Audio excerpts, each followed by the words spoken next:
Lucas wandered through life, a shadow of the man he once was. His shoulders, heavy with grief, stooped under the weight of unfulfilled dreams. His heart, once brimming with laughter, echoed with the hollowness of loss. Life had dealt him a cruel hand, snatching away his loved ones, his aspirations, his very will to hope. Days bled into weeks, weeks into months, and months into years. Each sunrise brought a fresh wave of pain, a stark reminder of all that was gone. He drifted through life, a ghost haunting the ruins of his past. The world bustled around him, oblivious to his silent despair, his quiet agony. He sought solace in solitude, shunning the warmth of human connection. Memories, once cherished treasures, now felt like shards of glass, piercing his soul with every recollection. He was adrift in a sea of sorrow, with no land in sight, no anchor to hold him steady. Lucas had resigned himself to a life sentence of despair, believing that happiness was a luxury he could no longer afford. He had retreated into the shadows, convinced that he was beyond redemption, beyond hope. His spirit, once vibrant and alive, now flickered feebly, threatened with imminent extinction.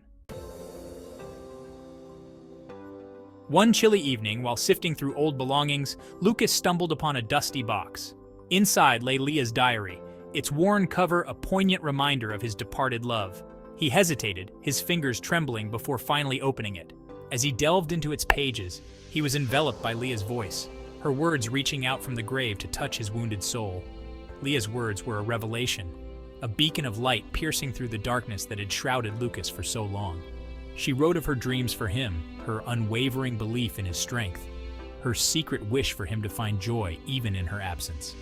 With every sentence, Leah chipped away at the wall of grief that Lucas had erected around his heart. Leah's diary became Lucas's lifeline, a testament to the enduring power of love and hope. Her words ignited a flicker of warmth within him, a faint echo of the man he used to be. He began to see that his life, though forever altered, was not over. He could honor her memory by living the life she had so desperately wanted for him. Fueled by Leah's words and driven by a newfound sense of purpose, Lucas took his first tentative steps out of the shadows. He started small, reconnecting with old friends, revisiting abandoned passions, allowing himself to laugh again. It wasn't easy, but with each step, the weight on his shoulders felt a little lighter, the colors of the world a little brighter. Seeking further guidance, Lucas stumbled upon Don Ernesto, a local craftsman known for his gentle wisdom and warm heart. Don Ernesto listened patiently as Lucas poured out his story, his voice thick with unshed tears. When he was finished, Don Ernesto spoke, his voice soft but firm. "Grief is a powerful river," he said, his eyes twinkling with empathy. "It can sweep you away or carry you to new shores. The choice, my friend, is yours." Don Ernesto's words resonated deeply with Lucas. He realized he could choose to drown in his sorrow or learn to navigate its currents, to let it shape him without defining him. Don Ernesto became Lucas's mentor, a steady hand guiding him through the choppy waters of grief. He taught Lucas the importance of patience, the healing power of forgiveness, and the transformative beauty of resilience. He shared stories of his own losses, his own battles with despair, assuring Lucas that even in the darkest of times, hope could still bloom. With Don Ernesto's guidance, Lucas began to rebuild his life, brick by fragile brick. He found solace in helping others, sharing his story and offering a listening ear to those in need. He realized that his pain, though deeply personal, connected him to a universal human experience. He learned that even in loss, there was growth, that even in the depths of despair, there was an opportunity for transformation.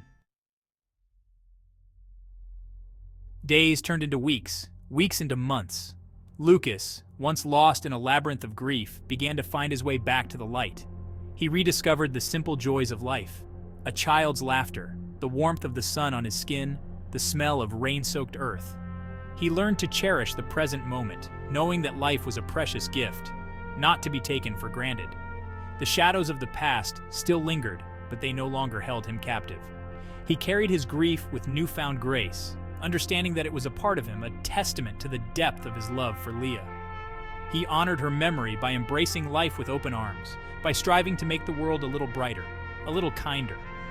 Lucas's transformation was a testament to the resilience of the human spirit, its inherent capacity for healing and growth.